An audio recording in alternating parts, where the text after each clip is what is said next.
Welcome to Spotlight, a podcast of the Topeka Community Foundation. Today we're talking to Tara Dimick, co-founder and CEO of Compass Marketing and Advertising Partners and the publisher of TK Business Magazine.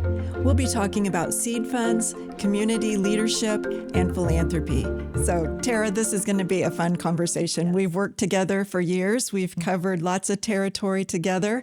So first, let's talk about your history with the Community Foundation, when you first got connected to us, and then we'll just go from there. Well, I'm not sure if you remember when I first got connected, but I was actually working in kind of the arena of fundraising.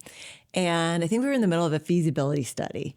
And in that list of people that we needed to talk to, Marsha Pope was right on that list as somebody who we needed to understand what is happening in our community, what might be where things are going well or needs are, or where fundraising dollars might be. And we knew that the Topeka Community Foundation was like the place you go to get the information about what's happening in our community. That was a long time ago. It was. Since then, you have served on the foundation's board of directors. You've been chair of the board of directors. You've served in leadership on the Women's Fund, and in so many other roles in our community, which we'll talk about later. But what role, now that you have an insider's view, do you see the Community Foundation playing in our community beyond that of knowing about capital, all the kind of usual things that people think about? What role do you see the foundation playing? Yeah, well, one of the most important roles that I guess I see it playing is it's a space where people can come together and work on really hard work, that there needs to be maybe a player who doesn't have an agenda except for the good of the community. And so the Community Foundation can serve in that space, let everybody come and be united and have a conversation, gather without having the need to think, oh my gosh, the Community Foundation is going to take that, or they're going to create a program. That's not what the Community Foundation's for.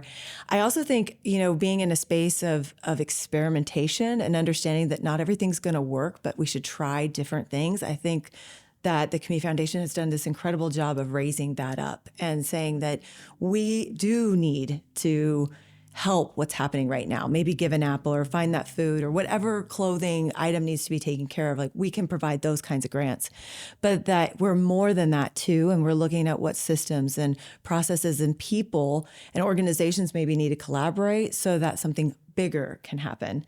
And then on the other side of it, I think it's a place to become a philanthropist, right? And to be able to think differently and bigger about philanthropy and how that plays out in our individual lives. Part of what you've seen in leadership at the Community Foundation is an organization that has gone from what we've called transactional work to transformational work. And so what has that evolution look like from the board seat as you've watched an organization really move a big ship that was going in one direction and shifting to another direction and now moving forward in that direction? Man, there's been so many like big moments and also little moments. I actually just, I remember this board meeting where we celebrated and, we made a vote, and you kind of a lot of times in a board meeting make a vote and you just move on. And we applauded because we knew that the thing, and I can't remember exactly what it was. I just remember that feeling of we took the moment to be we just did something really different than we've ever done before. And this is pivotal into who we are going to be. But, I think historically, I think about when we came together, we do strategic planning just like every other organization should do. And we were looking at the history of our community and who we were and who we'd become and what the changes had been, not just for the Community Foundation, but for the community as a whole, and where our space was at. And just having those moments of understanding the big picture. I think that was one of those first transformational moments for us as a board where we started to make a shift and say, maybe we could do things differently. And then I think about the opportunity we had with the investments and being able to think about what if we invested in our community and invested locally, and then sharing that conversation across the state with the grant that we had received, the opportunity that we had received with the Kansas Health Foundation, that was such an incredible partnership of learning about what other communities were doing, how they were investing into their community.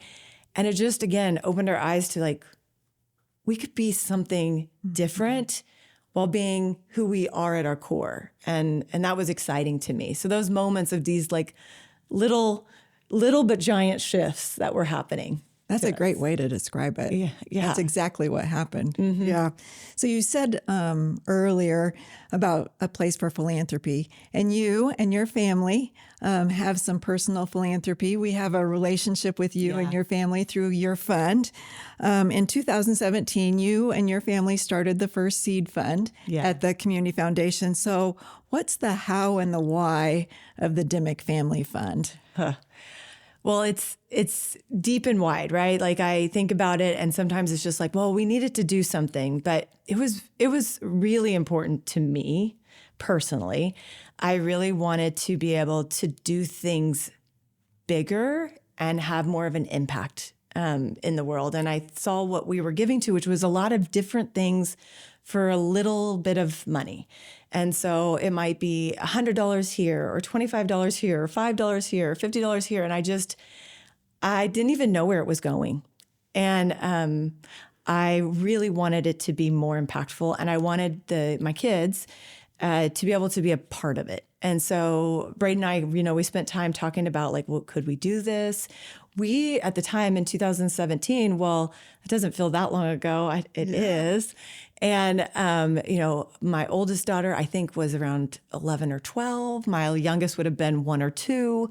Cordell would have been like around 10 years old. So we were not really in a life cycle of like, oh, we just have free money here. We were also trying to save for their college and all these things and set priorities. But giving's always been important, whether that was your volunteer time. I look back at my parents and, man, they gave so much. They gave so much of their time to their church. And, my dad, I remember one time we were out and it was flooding and, he lent his truck and his trailer and they did sandbagging across the city. It was just how we grew up was you gave. And so the foundation to me was an opportunity for us to maybe do something bigger than we could ever imagine as we think about ourselves in 2017. Mm-hmm. And so that's what it was. It was an opportunity to do something bigger than we could ever have. We could even imagine right then. We didn't know. We had ideas. Right. But it was like, I don't know. Can we even get to 10,000? Yeah. That's how we felt. Right. And that is a seed fund. A seed fund is designed, an entry into the Community Foundation is $10,000 for a donor advised fund. We know that not everyone has $10,000 that they can place in a fund. And so we created the seed funds that gives younger families a chance over 3 years to build to that $10,000, at which time when they make their first grant, the Community Foundation will match that up to $1,000. And so I don't know if you've looked through the records or not, but you have now granted $10,000 from your fund.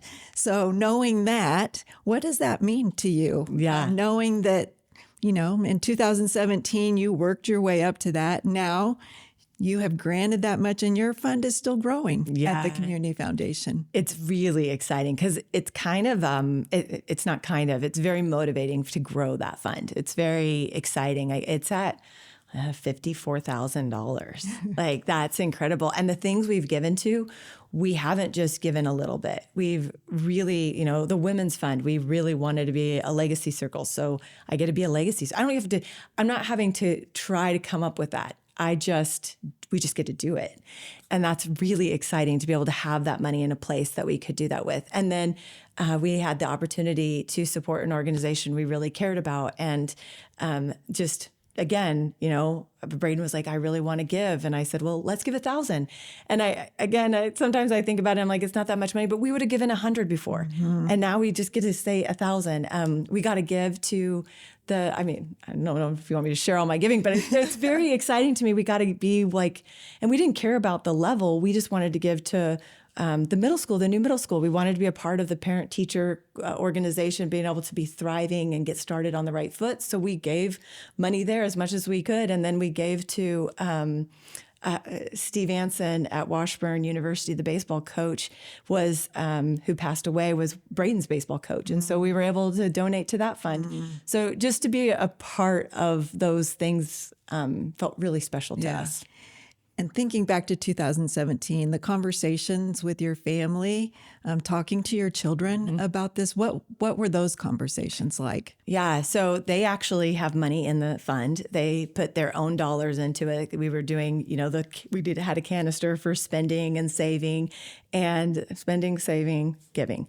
And so their giving canister was what helped fund their portion of it. And so then they get to have conversations about where would you like the dollars to go? And so everybody has an interest in what are we going to do with these dollars? And I look forward to the day that it goes to them and they get to make all the decisions about the fund. And it's an exciting thought to consider. Yeah, that's an awesome legacy. Yeah. Yeah, and you talked about your parents and their legacy. So what is your approach to giving as a family? What is it that when you talk to your children now as adults and as teenagers, what is it that you hope to pass on to them? Yeah. Well, I hope that we pass on just the choice of being engaged. You don't have to do as many things as maybe I choose to do, but you have to give back to your community. They're what help you become. So I hope we pass along that and we haven't deterred them in any way, but make them go, okay, wait, I want to do something for our community. I think giving your time is extremely valuable. But I hope what we've done with the foundation is the idea of doing big and impactful things and getting to be a part of change.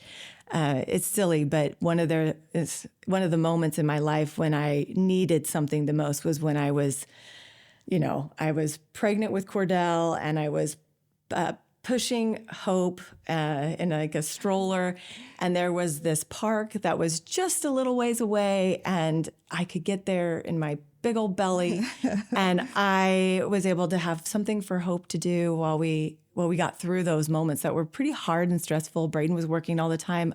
Everything that normally goes on, I was working still 40 hours, but I was able to work remote.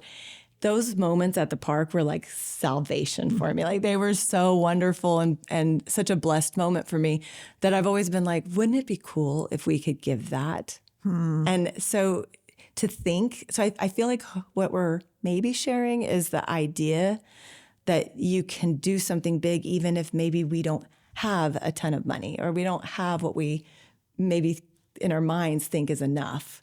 We can build it. Yeah. And this is a platform to build that and to not accidentally have to take from it. Right. It's there. It's sitting there. It's ready. It's already given.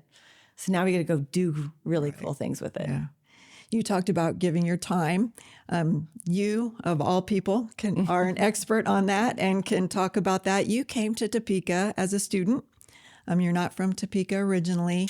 And now you are leading the economic development effort as a volunteer in our community. So talk a little bit about your leadership journey during your years here in Topeka. Well, it's been exciting and wonderful. I've gotten to be a part of things that are really meaningful, and I've gotten to be a part of things where I maybe learned some things. And it was a little different than maybe what I was expecting. I really think that there's huge value in being a part of your community. I do think that there's huge value that comes personally when you get to be on these boards. I'll never forget coming to the Topeka Community Foundation, like one of the first board meetings, and I'm sitting there thinking, why did they ask me to be on this board? Like there's Maynard Oliveria sitting, one side. I mean, it was just this incredible, and it still is, this incredible group of people that I respect, but they just felt so far away. And then to listen to what they had to share, it shaped who I became. And I think every time we step into roles in leadership, they're challenging and they're hard and they take time and they make a choice, but man, you change and you become the next version of yourself. And I think that those board opportunities have been huge for me. I think I get to give back too. So, I'm a big believer of experimentation. I'm a big believer of how do we transfer leadership? How do we ask hard questions? How do we challenge things in a gentle but kind, but also honest way? And I get to practice that on these boards, and hopefully it's good. I'm sure sometimes I'm not always appreciated, but most of the time I think it comes with growth for the organization, and hopefully everybody just makes one more step forward. So I think it's really important, and I think there's other ways that you can do that. I think when you give of your time and talents, I think it's a part of what my parents really instilled in me. We were not, especially as a little girl, we didn't have a lot of money. And so to be in Sunday school and be a Sunday school teacher was a great way to shape and form and be a part of children's lives. My mom also ended up being a part of she led the entire Sunday school group at our church for quite a while, where she, figured out the curriculum and made all those choices. And I just remember her every Sunday, she just run around from classroom to classroom, making sure everybody had what they needed and everything was taken care of. And even those moments that you do that in front of your children, that shaped who I became. And I know it shaped my brother, and I know it shaped my sister as well, just each one of us differently. For those people listening who are in their 2017 stage of life and they're working and they've got kids and activities, what would be your advice on how to find the time, how to make the time to serve the community? Yeah.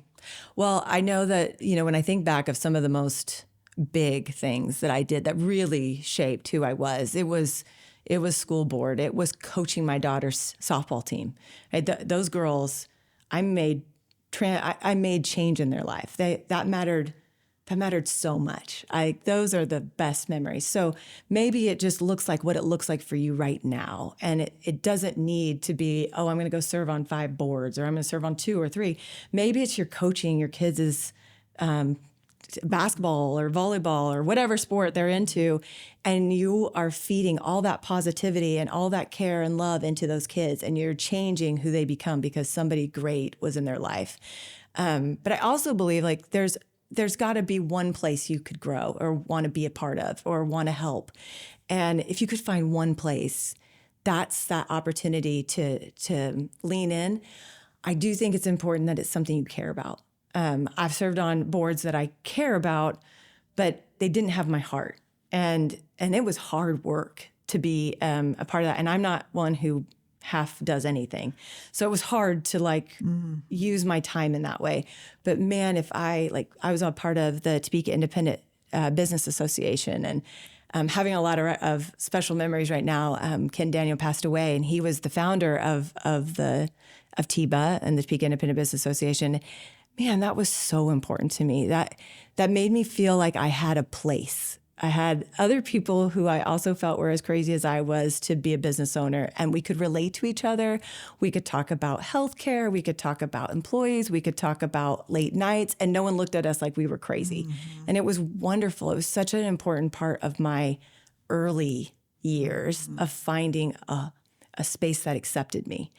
And that then shifted and got me so many other opportunities that then it became a process of figuring out, how do I manage the yes? Yeah. As chair of I was one of the tri-chairs of the Momentum 2027 strategy, which is our community's economic development strategy. And what I will say is that's a strategy not just to make the prosperous more prosperous, but for prosperity for all, which is why the Community Foundation is involved in that. To me, that's where leadership and community development, leadership and philanthropy come together. It seems appropriate that you would be in a leadership role in that. Can you talk about leadership and the role it has played in moving our community forward? Yeah. Momentum is hard work. Strategy is hard work. It's chaos, and things aren't always going the way you think they're going to go, and you're trying not to steal anyone's thunder. And it's like every direction feels tough, but you've got to come together and make one more step forward. So I guess when I think about momentum, for me, I've always been an athlete and been on sports teams. I don't really like to run and do sports so much anymore, but I really loved being on a team. And I even our team at Compass, like at the end of our meetings, sometimes I'll be like, break, I just enjoy being a part of the team. And for me, I was fortunate enough to have my dad be my coach. And he always talked about like, we're only as strong as the weakest link, right? We're only as good as whoever on the team is struggling. We have to support them. We have to make them better, because without them being better, then we're always going to have that one weak spot and we won't be able to win the championship or do that. And it was never against that. It was always the responsibilities of those that have to support those that might be new or struggling or maybe needed some support to be able to get through a challenge. And I feel like when I think about momentum, I feel like that's what it is as well. I feel like it's about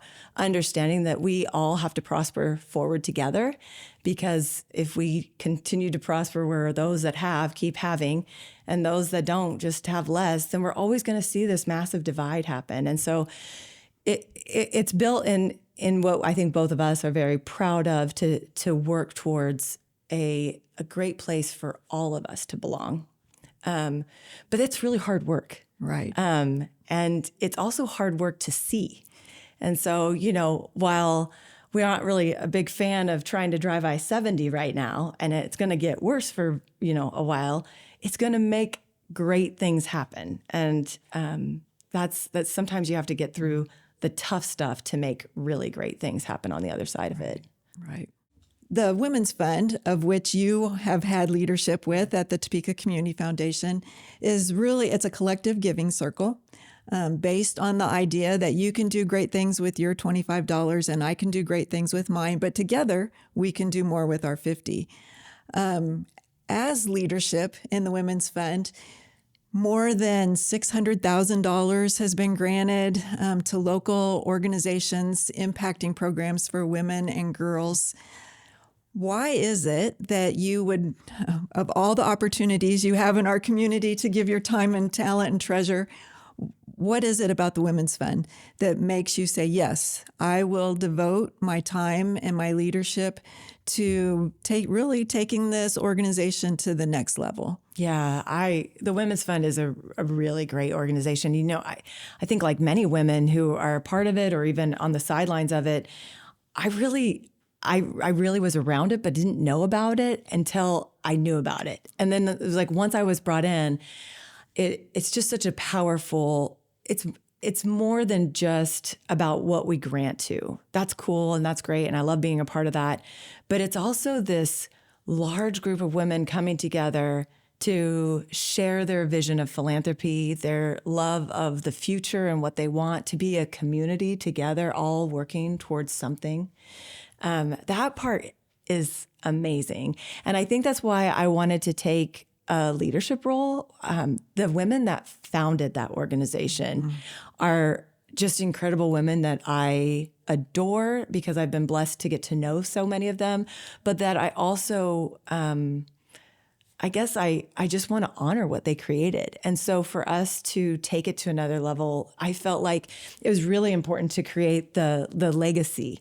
And the legacy circle felt really powerful for me. So when we created that, it gave a chance for so many of us women, we want to create something, but there's always something great that's already in place. And so we just have kind of stepped in. The legacy circle gave us a chance to go, wait, I want to give bigger and be a part of this in a new way. And so I feel like that created some additional energy. And it just felt right for us to be able to lean in that way. Well, it's making a tremendous impact in our community. And because half of every donation goes into endowment, those endowment dollars will be used to make a difference in perpetuity in our community. And to me, that's exciting. Yeah. Too. Yeah. I also really have this hope that it becomes such a greater, it's already a huge group. Over 400 women are a part of it, but there's so many more that can be a part of it. There's so many more that maybe are just like me in 2017, are just on the beginning phase of like who they want to become, but they know they want to give. And so they want to surround themselves with other women that want to give and contribute into the community. And so it's a great place to land just to start discovering that for yourself as well. There's an annual luncheon for the Women's Fund. And I think one of the best parts of that luncheon is when they ask, who's here for the first time? And you see so many hands. And in this room full of women, you could also ask, who's here was a founder? And you'd see so many hands. Yeah. So you go from a group of founders to a group of first-time luncheon attenders and everything in between, knowing that together, all of these women have made something happen in our community that none of us could do alone. Yeah, it's so significant. And I think the other piece that matters to me is, you're a part of this group. There's 400 people. So then how do you become a part of like the voting and making sure? And I feel like we work really hard to try to keep people engaged. And so, there's a grants committee that looks at all the grants there, and man, do they look at them. They don't mess around. Right. I feel like I'm always prepared, and I'm going, wow, they really prepared, and they know what the grant is. They know what our goals are, and they're asking hard questions. Then they interview all the grantees, and I'm always impressed with that. They ask them, again, these amazing questions, and we learn so much about the community. Once that is decided on what the recommendation is, they take that to the board, and then the board takes that to the whole membership. So the membership gets to vote on where does the money go. And I think while I think the membership does a great job of trusting the board and the grants, just the process of understanding how important it is to be a member and be a part of that decision making, I value that. And I value how they work hard to be more than just a board making decisions for a large group. I think our community knows you as a community leader, and they might know you in one of your roles in one of the seasons in your life, but you have worked at Invista in leadership there. You have now created Compass Marketing. Talk about your entrepreneurial spirit, where that comes from, the businesses that you've led in our community, and how that has led you to Compass today. Yeah, I've talked a lot about my parents. I don't mean to, but this is all kind of the shaping, right? Like they really shaped my philanthropy, but they really shaped my entrepreneurship. So I remember being 6 years old, and on Saturday mornings we were going to work, and I had to dust tools. I'm sure it's not OSHA approved anymore, but I had to dust tools at my dad's oil field shop so that his tools would go out looking good and shiny and not dusty or dirty in any way. We painted those tools. I had to buff those tools.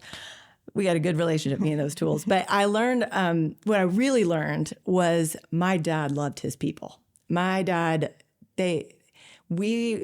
sorry, Dad, if you ever listen to this, but like it was my dad's people. And then we were somewhere there too. And I guess growing up in that, I thought that was amazing that he poured himself into these men. And these men were like grandparents to me. I mean, a couple of them were older guys, and I got to really see what it was like to build something. And he built it. He went from, the ribbon cutting when we were just little girls, me and my sister were just little girls, my brothers in my parents' hands at the time, to the next shop that he built, and he grew it. He added another location at one point in time. He made decisions to take that back. Like he made all these decisions. I just loved it. I loved watching that. And I always wanted to be a part of that. And I think the marketing stuff probably came from high school, right? Like you make signs, you get to be a part of, I was student government. I loved making events and activities for people to come and have fun together. It was just such a special thing. So I guess the combo of growing up that way made me find my way to today. Mm-hmm. And so TK Business Magazine, do you have what's your resume of businesses in Topeka? I know, there's some that I don't talk about. So we have a management company for owning our building. We have TK. TK is underneath what's called E2 Communications. And E2 Communications was our first marketing company. And I think my first round of business ownership was tell me what to do and I'll go do that. And so I did all kinds of stuff. We had about 12 to 15 clients. So we had TK. We started MVP Sports Magazine, which was maybe my love of my life because it was just so fun. We got to celebrate all these high school athletes across the area. We had a magazine in Wichita. So we've just kind of done the things that we want to do. I have a company called In the Spotlight where we showcase what goes into the magazine, into artwork. And I love doing that. So then TK has kind of been our stronghold. And Vista was one of the best adventures of my life, just the most incredible people I got to work with. They taught me so much.